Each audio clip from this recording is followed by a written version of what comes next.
구약 성경 하박국 1장 1절 4절 또 2장 1절 4절 그 말씀을 함께 교독해서 읽겠습니다.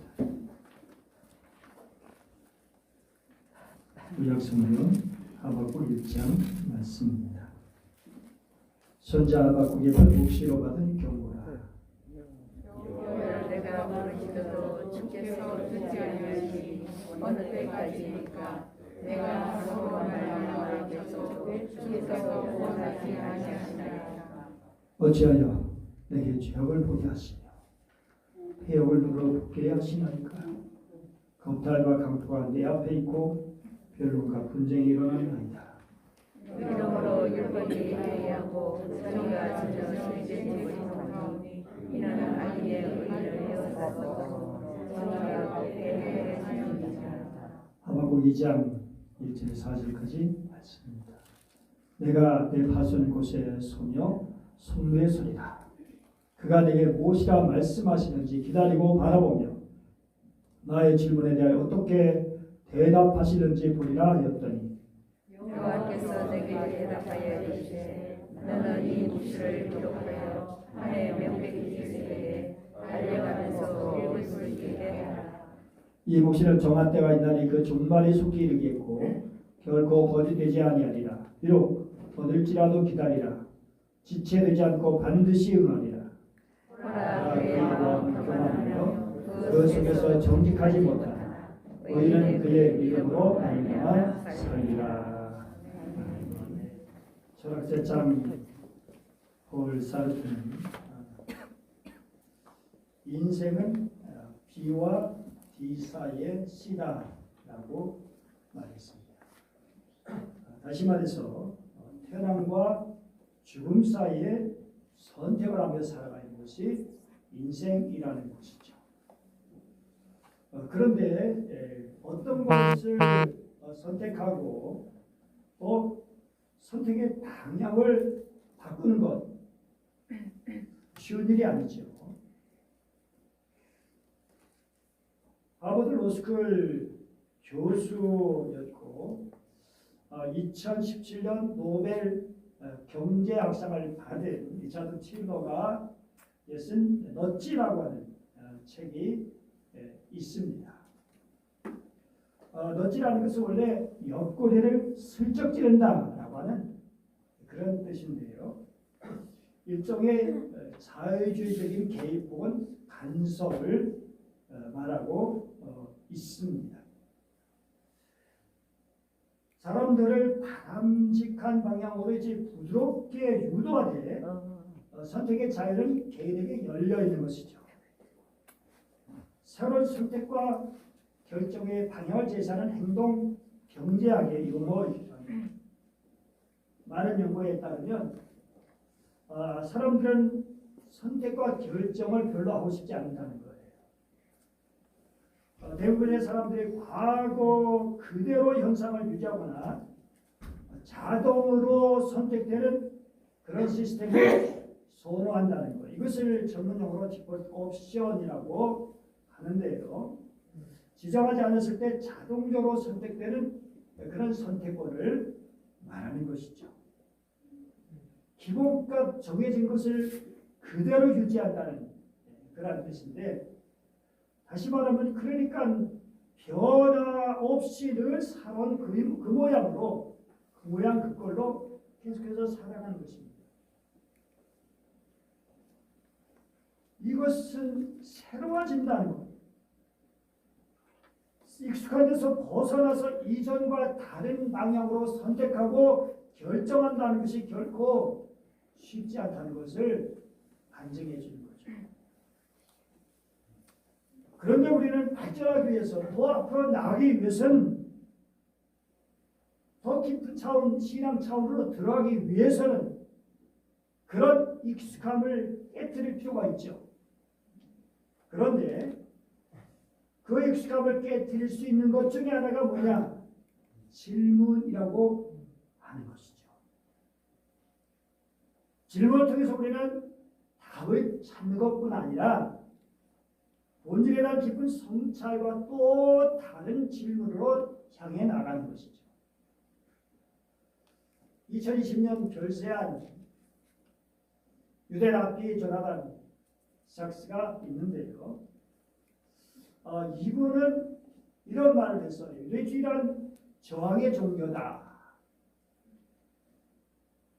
그러면서 믿음의 영웅들은 묻지마 방식으로 수용하지 않았고 저항했다. 심지어 하나님께 따지기를 두려워하지 않았다라고는 그 대표적인 예로 아브람, 소돔과 고모라를 위한 그 기도에서 나타났죠.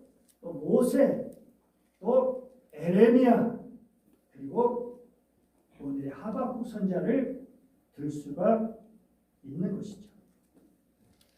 오늘 하박국 선자는 이제 이 하박국이라는 이름 자체가 호응, 끼얹는 그런 것을 말하죠. 그래서 끼얹는 자, 호응하는 자라는 뜻도 되는데요. 하나님과의 질의응답을 통해서 결국 하나님의 사랑을 깨닫고 하나님을 껴안게 되자. 아니 또 다르게 말하면 하나님께서 그 하박국을 사랑의 품에 안아주시는, 그 사랑 품에 안기는 그런 사람이 되는 것이죠. 하박국은 두 가지 질문을 통해서 하나님의 두 가지 질문 그리고 하나님의 응답을 통해서 넣었지. 즉 백성들의 잠들어 있는 영혼의 옆구리를 찌르는 그런 선지자였습니다. 첫 번째, 어찌하여 악인이 잘되고 의인은 고통받는 것인가요? 하나님의 유다의 불의함을 보고 계시고 언제까지 그냥 계실 것입니까? 하는 질문입니다. 당돌하다 볼 수 있지만 정말 가슴에서 터져나오는 그런 질문이 아닐 수 없죠. 여호와 하나님을 부르면서 도우심을 간절히 구했지만 반응이 별로 없으니까 이젠 불만을 쏟아내요. 언제까지입니까? 라는 그런 질문을 보면 이 질문이 오래되었다는 것을 짐작할 수 있어요. 그런데 이 질문에 대한 답이 없기에 유다의 그 죄악과 배역은 계속 이어지고 있고 하박국 선지자의 고통도 계속 이어지고 있는 거예요. 그래서 조국의 현실을 안타까워하는 선지자는 여호와여 내가 부르짖어도 주께서 듣지 아니하시니 하는 절박한 호소로 이어지게 됩니다. 2절과 3절 보면 유다의 죄악을 이렇게 표현하죠. 강포, 폐역, 겁탈, 변론과 분쟁, 이것을 세번역으로 보니까 폭력, 불의, 약탈, 다툼과 시비, 이러한 현실을 바라보면서 이러한 현실을 고발하고 있습니다. 사회 질서를 해치는 유다 문제를 지적하고 있어요. 이런 사회에 당연히 평화가 사라지는 것이고 이런 시대에 약한 자들이 정말 눌림을 당하고 박해를 당하게 되는 것이죠. 당시 유대 사회는 어떤 사회입니까? 하나님을 섬기는 사회입니다. 그러니 당연히 율법을 잘 지켜내므로 하나님을 두려워하는 정의 사회를 이루어야 마땅할진데 하지만 저희들은 사절 같은 현실을 그렇게 만들어냈어요. 같이 읽어볼까요? 시작. 이러므로 율법이 해이하고 정의가 전혀 시행되지 못하고 이는 악인이 의를 에워싸 정의가 굳게 행하여짐이니이다. 하나님의 말씀을 제것들을 왜곡해서 힘 있는 자들에게 유리하도록 해석하고 적용하는 거예요. 그래서 정의가 굳은 사회가 되었습니다. 이스라엘 많은 선지자들이 주로 종교적인 문제에 관심을 가졌다면 아모스 선지자 그리고 이 하박국 선지자도 사회 정의에 많은 관심을 갖고 있습니다. 따라서 불의한 사회로 인해 가난하고 의로운 백성들이 고통당하는 현세를 탄식하면서 절규하고 있어요. 정의, 올라도 뜨거운 주제예요. 법이라고 하는 것이 누구에게나 공평해야 되잖아요. 성경은 그것을 철저히 말했으면 좋겠죠. 그런데 권력과 돈 있는 자들에게는 관대해요. 아주 돈 많은 변호사를 돈 많이 주고 변호사, 유명한 변호사 사서 전관 판사, 전관 검사 이런 사람들 사서 그냥 그럴듯한 논리로 싹 빠져나가고 형량을 감경시켜요. 심지어 아예 기소조차 하지 않고 검찰이 자기들 검사들에게는 기소도 제대로 하지 않아요. 이런 불의한 일들이 나타나고 있죠. 정의롭지 못한 불의한 일들, 공평하지 못한 일들. 정의라는 말에 대한 사전적 의미라고 하는 것이 이성적인 존재인 인간이 언제 어디서나 추구하고자 하는 바르고 고든 것이라고 말합니다. 소크라테스는 인간의 선한 본성이라고 정의를 정의했고, 아리스토텔레스는 정의의 본질은 평균적인 정의와 분배적인 정의로 구분해서 말을 했습니다. 자, 그러면 성경에서 말하는 정의는 어떤 것이냐라는 것이죠. 공이라고 하고 정의라고 하고. 우선 정의라고 하는 단어, 미스파트죠. 이걸 뭘 공이라고 또 번역하게 됐고요. 마가복음 1장 4절에 나오는 정의란 말이 미스파트인데요. 구약 성경에 403회가 나왔어요. 그만큼 많이 구약에서 관심 갖고 하나님께서 관심 갖는 그런 단어, 그런 정의라는 것이죠. 심판, 재판, 공정, 공의, 공평, 법령, 소송의 과정, 소송 사건을 판결하는 행위, 하나님께서 역사에 개입해서 잘못을 바로 잡으시는 행위, 이런 것들을 정의로. 또 공이라고 하는 단어, 체데카인데요. 이 단어도 150배, 물론 또 그렇게 유사한 단어가 더 많이 이렇게 많이 되어 있죠. 의로운 공의, 의로운 행위, 하나님 보시기에 옳고 정당한 것을 말하죠. 여러분, 하나님께서 아브라함을 왜 부르셨을까요? 아브라함을 부르신 이유가 뭘까요? 창세기 18장 19절에서 분명히 말씀해 주세요. 아브라함을 선택하신 이유는 내가 그로 그 자식과 번성에게 명하여 여호와의 도를 지켜서 의와 공도를 행하게 하려고 그를 택하였다. 의가 뭡니까? 체데카이고요. 공도가 미시파트입니다. 정의와 공의를 행하게 하려고 아브라함을 택하셨다고 분명히 말씀하셨습니다. 아모스 5장 24절 같이 읽어볼까요? 시작. 오직 정의를 물같이 공의를 마르지 않는 강같이 흐르게 하십시오. 여기 정의, 공의가 미시파트 그리고 체데카를 뜻합니다. 이걸 보면 우리 하나님께서 얼마나 정의와 공의를 원하십니까? 공평과 정의를, 의와 공도를 원하시는가를 분명히 알 수가 있습니다. 따라서 우리 크리스찬이 공평과 정의를 실천한다는 것은 단지 사회적인 책임에 있는 것이 아니라 그치는 것이 아니라 우리 신앙이고 경건한 생활이고 선택의 여지가 없다는 겁니다. 이거는 마땅히 해야 할 옵션이에요. 정의로운 사회. 이것은 하나님의 말씀이 바르게 선포되고 말씀에 순종하며 사는 사회인 것이죠. 가난한 자든 약자든 권세자든 누구든 상관없이 말씀 앞에 정말 그렇게 서야 되는 것이죠. 설교자가 말씀을 전하는데 앞에 권력자가 있고 부자가 있다고 해서 말씀을 흐리고 돌려서 말하면 안 되죠. 굳게 왜곡시키면 안 되는 것이죠. 말씀은 분명하죠.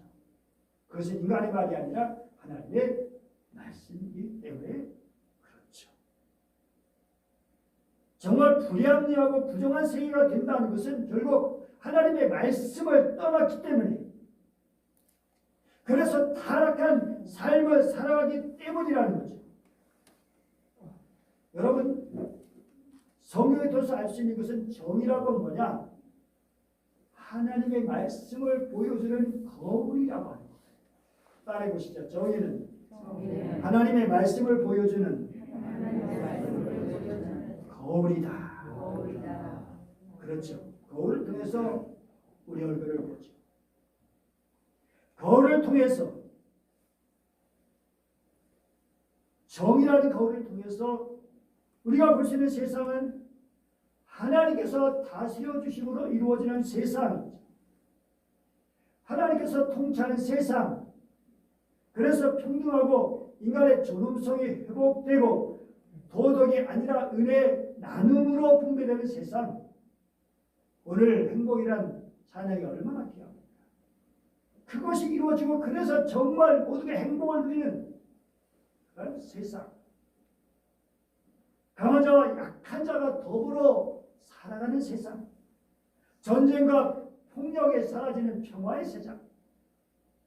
그런데 하나님을 섬긴다고 하는 나라에서 이런 세상이 되지 못하고 도리어 불의, 폭력, 다툼의 판을 치고 있는 현실, 이것을 바라보며 안타까운 심정으로 외치고 하나님께 질문을 던지고 있습니다.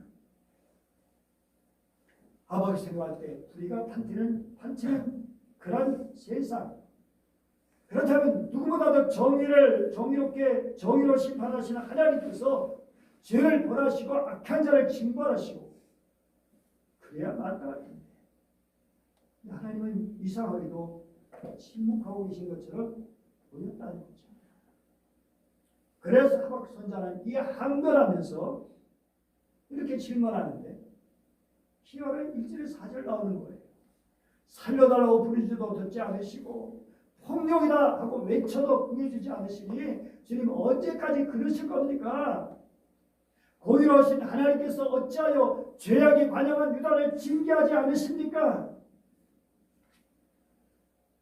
당시 남유다는 에레미야나 스바냐 등의 선자를 통해서 경고했음에도 불구하고 회개하지 않고 더욱더 죄악을 저지르고 있었습니다. 당시에 유다 왕은 요아kim 왕이었는데, 이 여야김 왕은 누굽니까? 종교개혁을 일으켰던 그렇게 신앙 좋은 요시야의 아들입니다. 그러면 마땅히 아버지를 본받아서 정의로운 왕이 되어야 마땅할 텐데, 정반대로 폐역에 선봉에 서가지고 무지한 피를 흘리고 하나님의 말씀에 적힌 두리마리를 불태우고 주의 종들을 잡아 죽이고, 그러니 율법에 해이되고 공의가 시행되지 못한 유대 사회가 되어진 것이죠. 그래서 하나님께 질문을 던지는 겁니다. 하나님, 왜, 어찌하여, 언제까지 이런 부당한 일이 계속돼야 합니까? 왜 악인은 잘 되고 의인은 고난을 받아야 합니까? 이런 질문은 여기 질문도 과도 비슷하죠. 13장 24절 보면 어찌하여 주님께서 나를 피하십니까? 어찌하여 주님께서 나를 원수로 여기십니까? 자기 자신은 하나님 앞에 의롭게 믿음으로 산, 그걸 하나님도 인정하신 내용이죠. 하나님도 살지 못한 욥은 왜 자기를 그렇게 피하시고 괴롭히시는가? 그 이유를 알고 싶었던 거죠. 그러면서 동쪽으로 가서 찾아봐도 하나님 거기 안 계시고, 서쪽으로 가서 찾아봐도 하나님을 뵐 수 없구나. 북쪽에서 일을 하고 계실 텐데 그분을 뵐 수 없고, 남쪽에서 일을 하고 있을 텐데 그분을 뵐 수 없구나. 이렇게 말하는 그런 욥의 마음은 얼마나 답답하고 얼마나 비통한 것일까요?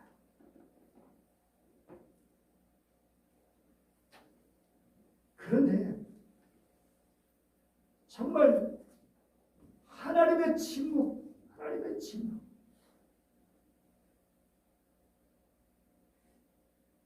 하나님은 그냥 모른 채만 하신 것이 아니었다는 사실이죠.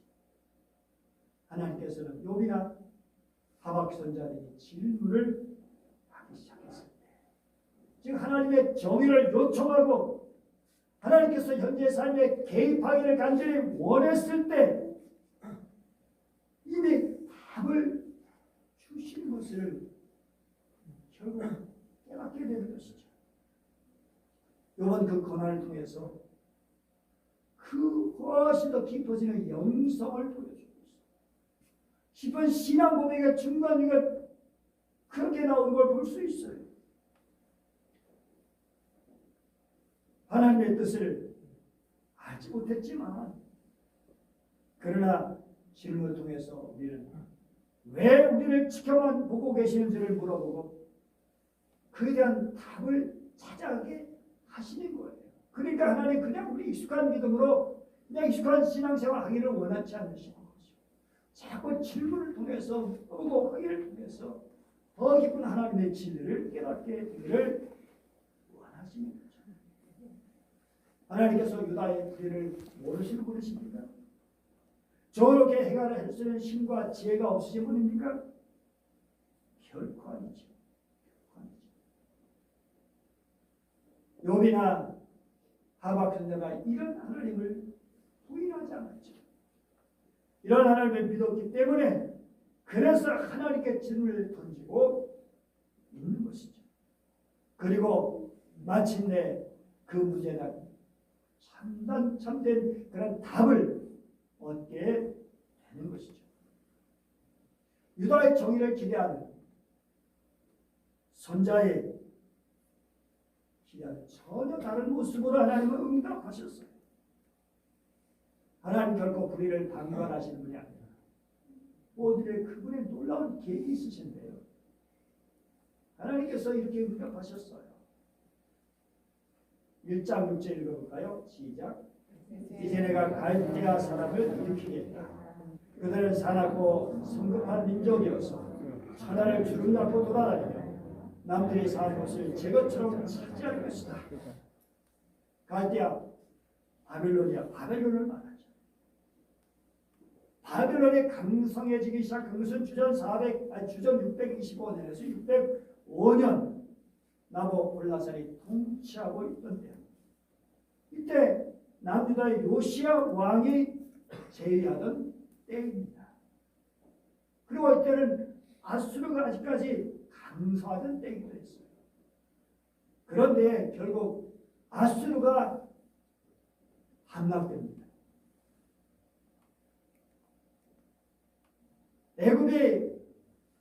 애굽 바로왕이 아수르를 돕기 위해서 이제 이스라엘 거쳐서 저 위쪽으로 올라오는데 요시아가 거기서 나서서 못 가게 막았죠. 아수르가 미우니까. 그런데 결국 요시아는 거기서 죽게 되었죠. 아수르는 함락되었죠. 그리고 이제 바벨론이 득세하고 결국 애굽도 꼼짝 못하게 되어졌죠. 그래서 세상은 바벨론 손 안에 들어가는 거예요. 아수르가 완전히 멸망하는 주전 605년 남유다도 바벨론에서 1차 침공을 받게 되었던 거죠. 이런 상황을 1장 6절에서 그 땅이 넓은 곳으로 다니며 자기 소유가 아닌 거처들을 점령하는 갈대아 사람이라고 말씀하고 있습니다. 그러니까 이 하박 선자는 에레미야 선자와 거의 동시대에 활동했던 것이라 볼 수 있죠. 그런데 바벨을 통해서 심판하시겠다는 하나님의 답변, 이걸 가지고 하박 선자는 시원하게 됐을까요? 궁금증 답답함이 다 풀리게 되었을까요? 결코 아니죠. 더 심각하고 더 큰 문제를 일으키는 것입니다. 아니 도대체 어떻게 유다 사람들이 악하긴 분명하지만 아니 그보다 더 악한 자를 통해서 어떻게 이 유다를 심판할 수 있는가? 그래서 이렇게 질문을 던집니다. 어찌 의로우신 하나님께서 악한 자들을 들어서 당신의 백성을 징계하십니까? 왜 하나님 그렇게 악하고 무자비한 갈대안을 이용해서 언약의 백성인 유다를 멸하려고 하십니까? 이런 문제 제기는 아브라함과 비슷해요. 아브라함이 어떻게 했죠? 18장 25절 보면 소돔과 고모라를 위해서 기도하면서 아니 롯을 위해서 기도하는 것이었죠. 이렇게 말해요. 그처럼 의인을 악인과 함께 죽게 하신 것은 주님께서 하신 일이 아닙니다. 의인을 악인과 똑같이 보시는 것도 주님께서 하실 일이 아닌 줄 압니다. 세상을 심판하신 분께서 공정하게 판단하셔야 하지 않으시겠습니까? 하나님께 그렇게 따지는 듯이 아닌 것을 볼 수 있어요. 그런데 하나님은 이것이 싫다고 하지 않으셔요. 이렇게 하는 것을 나무라지 않으셔요. 불에 보는 현실에 고민한 하박국 하나님의 대답을 다시 기다리게 돼요. 그 이유는 지금 하나님의 그 응답이 전혀 이해가 되지 않지만 하나님께서는 불의를 모르시는 분도 아니에요. 정의롭게 해결하시는 건 오직 하나님 한 분밖에 안 계시기 때문에 이것을 믿으니까 그래서 하박국은 자신의 파수꾼에 대해서 망대에 자리 잡고 기다리고 있었습니다. 그때 하나님의 응답이 주어졌습니다. 다 같이 읽어보죠. 시작. 너는 이 묵시를 기록하여 판에 명백히 새기되 달려가면서도 읽을 수 있게 하라. 각인을 시켜라. 기도의 자리 나갈 때 우리는 답을 정해놓고 기도할 때가 많아요. 내가 원하는 답이 있어요. 그리고 그것이 성취되지 않으면 실망하고 원망으로 돌아서는 경우가 많죠. 그리고 내가 이해할 수 있는 적절한 방법과 적절한 시기의 응답이 아니면 우리도 하나님께 한결함이 나갈 때가 많습니다. 그러나 하나님께서는 언제 이 묵시는 정한 때가 있나? 다시 말해서 하나님이 정하실 때, 하나님 적절하실 때 하나님께서 역사하신다는 겁니다. 하나님께서 알아서 보내주신다는 겁니다. 그것은 거짓되지 않고 비록 더딜지라도 이루어진다고 하는 것입니다. 그러면서 주시는 말씀이 2장 4절의 말씀입니다. 2장 4절 말씀 우리 같이 한번 읽어볼까요? 2장 4절 따라서 자 같이 읽어보겠습니다. 시작. 오라 그의 마음은 교만하며 그 속에서 정직하지 못하나 의인은 그의 이름으로 말미암아 살리라. 너무나 잘 알고 이러한 말씀이죠. 그런데 여기 중요한 것은 믿음이란 뭐냐는 거예요. 여기 믿음이 아니죠. 믿음은 추상적인 것이 아니에요. 의로운 삶을 살려고 애쓰고 힘쓰면서 정직하고 진실하게 하나님을 신뢰하며 살아가는 삶의 모습이 바로 믿음인 것입니다. 믿음으로 삽니다. 그래서 정말 이 공동번역 다른 번역 보니까 마음이 한껏 부푼 교만한 자를 보아라. 그는 정직하지 못하다. 그러나 너희는 믿음으로 산다. 신실함으로 산다. 그렇게 공동번역은 또 번역하고 있습니다. 여기 믿음이란 단어 참 중요한데요.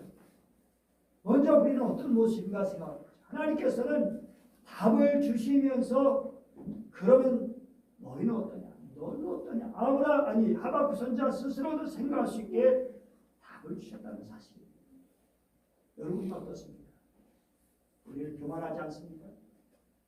정직하지 않은 모습은 없습니까?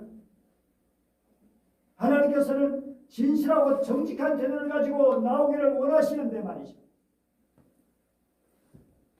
그러나 우리는 그 그 믿음으로 말미암아 살리라. 정말 정직하고 진실하게 하나님을 신뢰하며 살아가는 그런 모습입니다. 여기 믿음이라는 단어가 오늘로 보면 에무나라고 하는 뜻이 단어예요. 지지하다, 신실하다 에서 유래됐고 견고함, 확고해서 신실하고 충실, 성실이라는 뜻입니다. 그래서 하나님 믿는 단어가 하나님께 대해 성실하는 거예요. 하나님께 대해 신실하는 거예요. 하나님 의지하고 확고 부동하는 것입니다. 정의로우신 하나님, 신실하신 하나님, 그분을 의지하면서 구원의 하나님, 그분을 바라보면서 이사 7장 9절 말씀 보면 같이 한번 읽어볼까요? 시작. 만일 너희가 굳게 믿지 아니하면 너희는 굳게 서지 못하리라. 이 말씀하실 때 유다는 북쪽 이스라엘과 아람 나라에서 침략을 받고 있었습니다. 그러니까 왕부터 백성들 모두가 사시나무 떨듯이 살림의 숲이 바람에 흔들리듯이 그렇게 떨고 있었어요. 그런데 이때 주신 하나님의 말씀이 두 나라는 변기 나는 부지깽이 구리통에 불과하니 두려워 말고 안심하라. 겁내지 말고 하나님을 믿고 굳건히 서라 라고 하셨는데요. 특히 7장 9절 믿지 아니하면 서지 못하라는 그런 말씀이 아주 재치있는 그런 말씀이에요. 왜냐하면 그 단어가 거의 비슷해요. 태아메누 뭐 거의 비슷하죠. 우리말은 다르지만 두 단어 뿌리는 거기에 아멘이라는 단어가 들어있어요. 아멘. 아멘이란 뭐냐? 그 뿌리가 세우다, 지탱하다는 뿌리를 가지고 있어요. 그러니까 믿지 않는 것은 넘어진다는 거예요. 믿지 않으면 넘어지는 거예요. 아멘하지 않으면, 아멘의 삶이 되지 않으면 우리는 넘어질 수밖에 없는 거예요. 그러나 아멘하면, 믿으면 반드시 서게 된다는 뜻입니다. 사랑하는 여러분, 정말 이스라엘과 우리는 아멘으로 살아야 할 사람들이에요. 하나님께서 우리를 부르셨잖아요. 하나님 우리를 선택하셨잖아요. 거기에서 아멘으로 받아들이고 그렇게 새롭게 태어난 사람들이에요. 그러므로 아멘의 신앙 없으면 우리는 존재할 수 없어요. 믿는 자에게는 오직 한 가지, 믿음으로 굳게 서는 겁니다. 믿음으로 굳게 선다. 말씀과 관련되어 있는 거예요. 하나님께서 먼저 말씀 주시고 굳게 서라고 하시는 거예요. 그래서 믿음에 굳게 선다는 것은 말씀에 서는 것이고 주님과 함께 서는 거예요. 여러분 생각해 보세요. 나는 뭘 얻을 수 있어요? 왜? 약하고 부족하기 때문에. 그런데 잘못될 수도 있죠. 그런데 주님과 함께 서 있으면 어떻게 되나요? 주님이 넘어질 수 있을까요? 주님이 잘못될 수 있나요? 주님이 넘어질 수 없다면 나도 넘어질 수 없는 거예요. 주님 말씀 붙들고 있습니다. 주님 안에 있으면 우리는 주님이 나를 붙들고 나를 지탱해 주시기 때문에 내가 넘어지지 않아요. 아무리 부조리하고 아무리 답답하고 현실에 문제가 있고 내 개인적으로 이해가 안 되고 정말 이런저런 시련이 있을지라도 하나님 함께 붙들 때 우리는 든든히 서 있을 수 있는 것입니다. 그러므로 주님께 대해서 성실하십시오. 진실하게 주님 앞에 서십시오. 그러면 주님께서 붙드시고 도와주십니다. 건져주시고 쓰러지지 않게 해주십니다. 우리가 살아가는 세상, 악이 가득한 세상처럼 보이죠. 국가나 사회에 속한 그런 모습. 위정자들의 모습도 실망스럽고 정말 이 사회가 어떻게 되려고 하는지. 그런데 우리 자신은 어떤가요? 오직 자신에게 부조리한 게 없나요? 우리 자신은 불이 없나요? 우리 자신은 교만한 것이 없고 거짓된 것이 없나요? 이런 시대에 우리 어떻게 살아야 됩니까? 우리 김인강 교수에게 시간이 많이 지났으니까 우리 주보에 다 기록되어 있습니다. 2017년 이달에 과학기술인상을 수상했고 지금까지 내 인생을 지탱해 준 것은 목발 아니라 하나님이라고 고백했다. 이분의 이야기를 주거 통해서 보시고 정말 그 도전을 받으시기 바랍니다. 사랑하는 여러분, 오늘 우리가 살아가는 이 세상 정의롭지 못합니다. 불평등, 불공정, 폭력, 인간의 저런 정의, 부정의를 정의롭다고 치는 세상. 어제도 300여 명이 사상당했습니다. 치가 막히죠. 어이가 없죠. 어떻게 선진국 반열에 섰다는 대한민국에서 어떻게 이런 일이 일어날 수 있냐는 거죠. 기가 막힌 일이 아닐 수 없습니다. 더군다나 그 할례인 문화가 어떤 문화인지 이따 광고 시간에 말씀드리겠습니다. 사랑하는 여러분, 우리 교인들은 어떻습니까? 한국교회 어떻습니까? 너무나 기가 막히죠. 그것은 우리 자신의 모습이 그렇기 때문입니다. 이런 모습을 하나님께서 바라보시고 어떻게 보시고 이럴 때 우리는 질문하지 않을 수 없습니다. 어찌하여 언제까지? 그러면서 하나님께 더 가까이 나가시기 바랍니다. 하나님의 깊은 뜻을 기다리고 묵상하시기 바랍니다. 그리고 하나님의 인도하심으로 살길 바랍니다. 기도하겠습니다. 성의 하나님은 저와 같이 정확하신 분임을 믿습니다. 그래서 불합리하고 부조리함을 허락하지 않으시는 분이심을 믿습니다. 정의와 공평, 의와 공도 이것을 위해서 아브라함 부르시고 또 우리에게 요구하시는 하나님이심을 믿습니다. 그런데 우리는 부조리합니다. 우리는 얼마나 잘못될 수 있고 문제가 많습니다. 이단의 민족도 그렇고 전 세계가 정말 이해할 수 없는 그런 악한 모습들이 너무나 많이 있습니다. 거짓되고 진실하지 못한 위정자 주다도 거짓된 모습이 얼마나 많은지 모릅니다. 주여 이런 사이에 어찌하여 탄식하지 않을 수 없습니다.